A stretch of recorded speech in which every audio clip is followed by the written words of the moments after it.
नमस्कार, मी रत्नमाला. स्वागत आहे तुमचे माझ्या एका नवीन व्हिडिओमध्ये. आज मी तुम्हाला बनवून दाखवणार आहे नागलीची भाकरी. बऱ्याच वेळा भाकरी करताना ती कडक होते किंवा मोडते, पण मी तुम्हाला आज अशी टिप्स देणार आहे की भाकरी अगदी मऊ आणि लुसलुशीत येईल.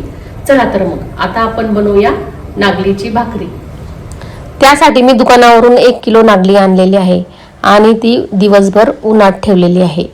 आता संध्याकाळ झाली आहे, त्यामुळे मी आता नागली दळून घेणार आहे. हे बघा, मी आता तिला चक्कीमधून चांगली बारीक दळून घेणार आहे. चक्की घरात असल्यामुळे दळण्याचा काही प्रश्नच नाही, त्यामुळे अगदी 5 ते 10 मिनिटात ही नागली दळली जाईल. आणि घरी चक्की असल्यामुळे ती आपल्याला पाहिजे तशी आणि पाहिजे तेव्हा दळता येते. हे बघा, मी आता चक्कीमध्ये नागली टाकणार आहे. सध्या पाय दुखणे, गुडघे दुखणे हा कॉमन आजार झालेला आहे. हे सर्व शरीरात कॅल्शियम कमी असल्यामुळे दुखत असतात. त्यामुळे सर्वात जास्त कॅल्शियम असलेले धान्य म्हणजे नागली आहे.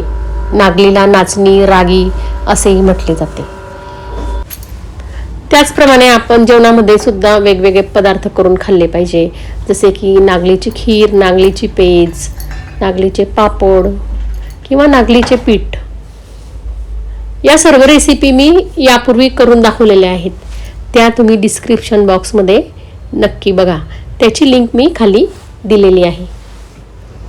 हे बघा, आता आपले पीठ दळून झालेले आहे. ते मी आता या टोपलीत काढून घेणार आहे. सर्व पीठ काढून मी आता ते खाली घेऊन जाणार आहे आणि नंतर तुम्हाला मी या पिठाची भाकरी करून दाखवणार आहे. या पिठाला जर तुपात भाजून तुम्ही खीर केली, ती सुद्धा खूप छान लागते. बरेच वेळा भाकरी करताना ती फाटते किंवा कडक होते. आज मी तुम्हाला अशी टिप्स देणार आहे की भाकरी अगदी मऊ आणि लुसलुसीत होईल. चला तर मग आता आपण बनवूया नागलीची भाकरी. सर्वात आधी आपण हे पाणी गरम करून घ्या, म्हणजे भाकरीला आपण गरम पाणी वापरू. चला आपण आता हे पाणी गरम करून घेऊ. हे बघा, मी आता पाणी गरम करायला ठेवलेले आहे.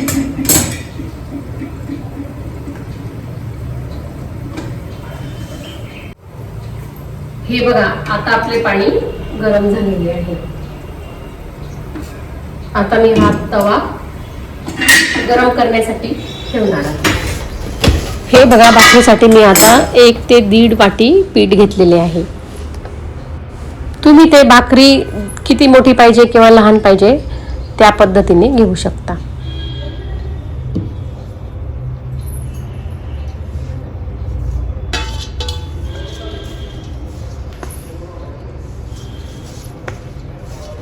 आता हे गरम पाणी मी याच्यात टाकले आहे आणि भाकरीचे पीठ मळण्याला सुरुवात करते. हे बघा, पीठ कसे आता लाल दिसते आहे.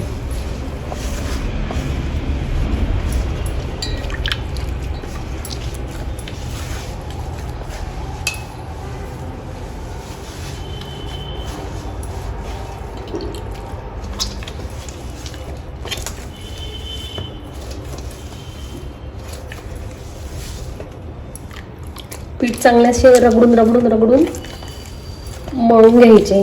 हे बघा, आता पीठ अगदी मऊ झालेले आहे. या भाकरीसाठी गरम पाणी घेणे खूपच आवश्यक आहे. जेवढे पाणी गरम तेवढी भाकरी आपली मऊ येईल. जितकं भाकरीचं पीठ मळलं जाईल तेवढी भाकरी आपली मऊ येते.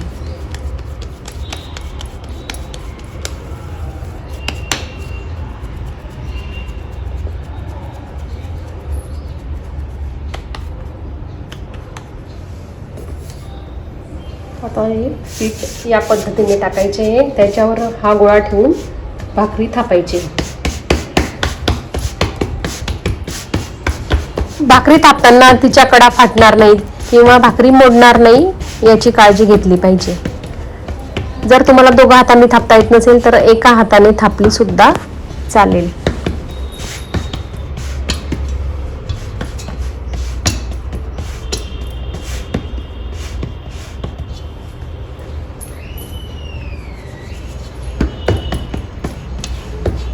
ही बघा आपली भाकरी आता तयार झालेली, म्हणजे थापलेली. हे बघा आता आपली भाकरी थापून तयार झालेली आहे.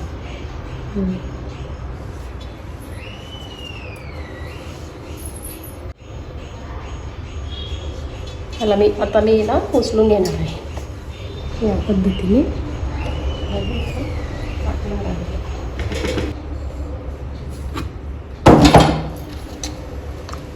पाणी लावून भाकरीला या पद्धतीने पाणी लावून घ्यायचे. हे बघा अगदी खूप जास्तही नाही आणि कमीही नाही, या पद्धतीने.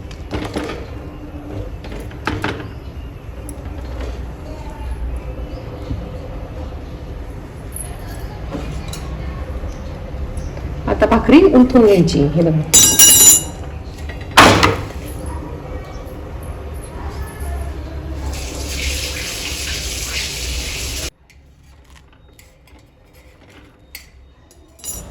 भाकरी कशी करायची, भाकरी कशी थापायची हे आजीने मला 7वीत असताना शिकवलेलं आहे. ही भाकरी तुम्ही कुठल्याही कोरड्या भाजीसोबत, त्याचप्रमाणे पिठलं, लसणाची चटणी, त्याचप्रमाणे रस्सा भाजीसोबत सुद्धा खाऊ शकता. कोकणात या भाकरी खूप प्रमाणात खाल्ल्या जातात.